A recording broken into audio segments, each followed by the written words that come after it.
need to head off to a chiropractic appointment, but I wanted to share something that has been on my heart lately. It's something I shared on the blog recently as well at raisingarrows.net. So I wanted to share it here.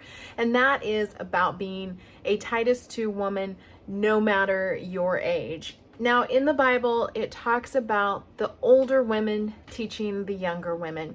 And typically, when we look at that verse in Titus 2, we think of women who are much older, women who have raised their children, women who maybe are widows, women who have children who are an adult at this point, they're adults and they've raised their family, and now they are able to share all their wisdom with those of us who are younger and on the beginning of our path rather on the end of our path. However, what I have learned over the years is that there are things that we can share with each other as a mother, homemaking, wife, family community, women who are raising children, women who are working in their homes, women who are on this path of homeschooling. We have things that we can share no matter where we are on that journey. And we shouldn't be afraid to share those things. And we also shouldn't be afraid to recognize when we don't know something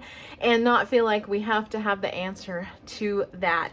In fact, that was probably what held me back the most from sharing things earlier in my homemaking, homeschooling career, was the fact that I kind of felt like I needed to have arrived before I could share anything. And I was pretty sure I was never going to make it to Titus 2 woman status because I was never going to get it figured out.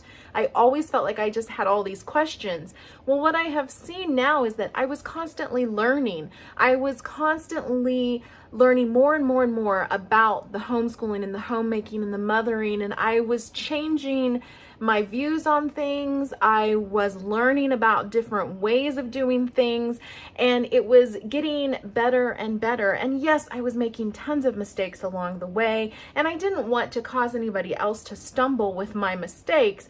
But something that really stuck out to me along this journey was that sometimes I didn't want to share at all because I felt like I was making too many mistakes, or that I might make a mistake and then not be able to fix it. And what if I told somebody wrong?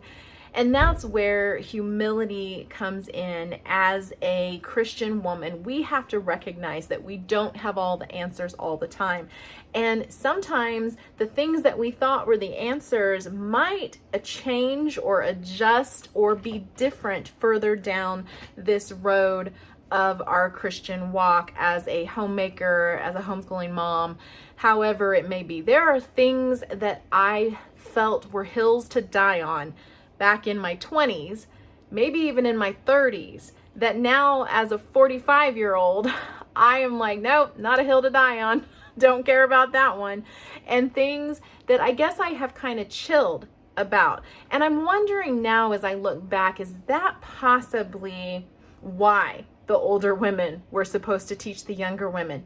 Because as a young mom and a young homeschool mom and a young homemaker, everything was a crisis, everything was important, and everything was worthy of me nitpicking it apart and trying to make it perfect.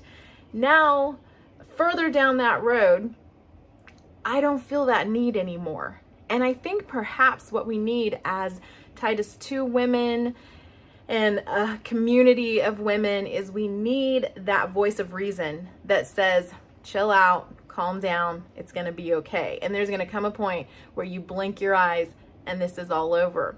I'm at a point now in my life where my youngest child is 5 years old. I don't have the nursing babies and the toddlers anymore.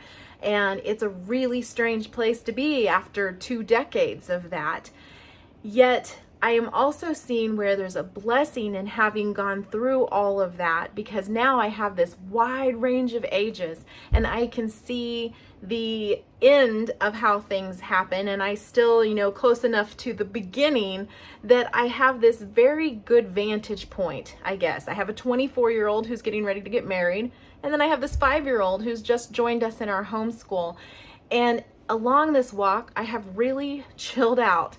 And that is something that I think we need to share as women. We need to share that idea that yes, there are things that you want to work on in your homeschooling and homemaking, but ultimately, a lot of this stuff doesn't matter. What really matters is your focus. Is your focus on the Lord? Are you walking that direction? Are you keeping your eyes on Him, not looking to the right and left, trying to figure out what Susie Homemaker is doing down the street? But you're walking in the path that the Lord has you and your family on. And that's what Titus 2 women are there to do. Now, all that said, back several years ago, I wrote a post about being a Titus 2 woman no matter your age. And in that post, I think I was probably, 10 years younger than I am now when I originally wrote the post, and then recently I updated it and put it back on the front of the blog. But one thing that I wanted to share in that post was the fact that sometimes you are the older woman, even if you're 35, even if you're 30. Maybe even if you're 25, who knows? But you might be the older Titus 2 woman in somebody's life. And if you are constantly waiting for yourself to get to the point where you have arrived and you know it all, you're never going to be the Titus 2 woman to anybody. You're never going to be any good to anybody because you're always going to be afraid of sharing your heart and sharing what you're learning. Now, yes, be humble and tell people up front, hey, this is just what God's doing in my life. This is where I'm at. I'm not sure if this is right or wrong, but here's one thing I do know. God is faithful, and here's what I'm learning. And then share that. Share in the burden of your sisters in Christ. Share with them what you've learned along the way. Somebody who has an 8-year-old in homeschool is a few years down the road in their homeschooling journey if they started from the beginning, and they probably have some things to share, just as somebody like me who's graduated 2 kids can say, hey, here's what I've learned about graduating a couple of kids. But I would caution you not to necessarily take advice from people who have never been there. I know that this is kind of controversial. I've heard this talked about multiple times in different circles, that it's sometimes fine to take advice from people who have never been there before, as long as it's sound biblical advice.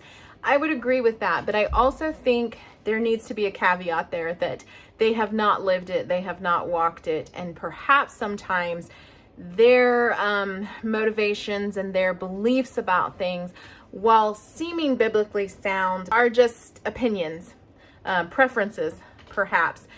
Because when you are in the middle of it, it's a little difficult to see. And if you've never been in it, it's a little difficult to see. But when you come out of it, you're able to look at it with new vision and say, you know what, here's what mattered, here's what didn't. And if somebody is trying to tell you how to walk something that they have never walked before themselves, it's a little bit dicey as to whether or not they can truly share their heart with you. For instance, it used to be really hard for me to take pregnancy advice from somebody who either had not had very many children or had never had morning sickness a day in their life, or thought they had morning sickness but didn't have it to the degree I had it. It was very, very difficult for me to even hear what they had to say, because in my mind I was thinking, you have no idea what this is like, and you may be giving me all this great information based on your own experience, but it's not relevant to me because I'm in a totally different place. And that, I think, is why the rise of blogs was such a huge thing back 10, 20 years ago, was because people were ready. Maybe not 20 years ago. I'm a blogging dinosaur and I started 16 years ago. So I guess probably not 20 years ago, but you know what I'm saying. I think the rise of that was because there were women looking for other women who were on the same path as them. They were just looking for somebody who was just a little bit further down the road to tell them it was going to be all right. In fact, I remember when my 7th child was born and he had colic for 4 months. And I was about 6 weeks in, and I know that a friend of mine at church was looking at me like, oh dear, that poor woman, because I probably looked like a haggard mess. And she came up to me one day and she said, I can tell things are rough. And she said, listen, my little boy had colic for 4 months, and then it was like night and day. One day he woke up and it was all better. And she said, just hang in there, hang in there. He is one of the sweetest, happiest little boys. Hang in there. Sure enough, even though back then when she said 4 months, I thought, 4 months? I can't do 4 months. But eventually, about the 4-month mark, he woke up one day and everything was different. Everything was rosy and cheery, and he is one of the sweetest, happiest little guys, just like her little guy. But her telling me that gave me hope. She was a Titus 2 woman to me in that moment. Even though she herself was only in her 30s, she was a Titus 2 woman to me. And I needed to hear that hope and that encouragement and that admonishment to just keep persevering from somebody who had lived it. And that's where I want to encourage you, is everybody has a story. God has put everybody on a specific path, and there are stories along that path. And you need to comfort others with the comfort that he has given you. Always infusing Jesus into everything that you're saying to that blessed sister of yours that is just a little further behind on the path, because she needs to hear that. She needs that encouragement. She needs to know that it is okay. She can keep going. She is going to make it through. Here's maybe some things that can help, but you know what? If that doesn't help, I got a shoulder here you can cry on. And that is what a Titus 2 woman is. It's not necessarily a certain age or a certain place in life. It is a position along that journey of womanhood and Christian walk that all of us women walk along. And if we're just a little bit further ahead, you may have something to offer the person behind you. So don't be afraid to look around you and see who God's placing in your life. Who can you encourage? Who can you build up? She may only be a few years younger than you. In fact, she may not be younger than you at all. She may actually be older than you, but younger in her Christian walk. You got to think about that as well. So don't be afraid to share your life with someone else. Don't be afraid to be vulnerable with other women around you. Don't be afraid to say the things that people tend to hide because they're afraid that they're not going to look like they're this amazing, awesome homeschool mom, Christian mom, whatever it is. Be open, honest, vulnerable, but encouraging the entire time.